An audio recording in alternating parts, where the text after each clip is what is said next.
Ekki hugmynd fjallar svona bara já Já. Já, ekki hugmynd er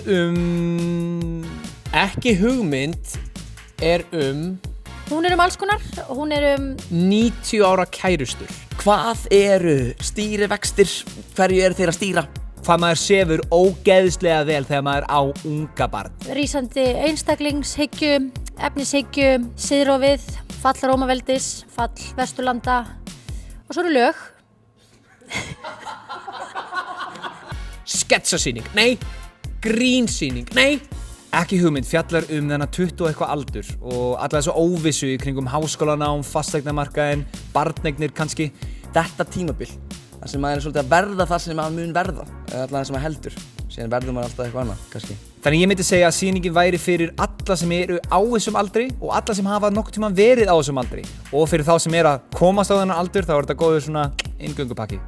Uppistands, revíu, laga, leik, gaman. Ég hef ekki hugmynd hvernig ég á að útskýra þetta. Já, en þetta bara svona alls konar. Þessi sýning bara svona út allt, en þannig líka 30-aldurinn og ég held þið verðið bara að koma að sjá hana. Frumsýning 30. janúar, sjáumst þá.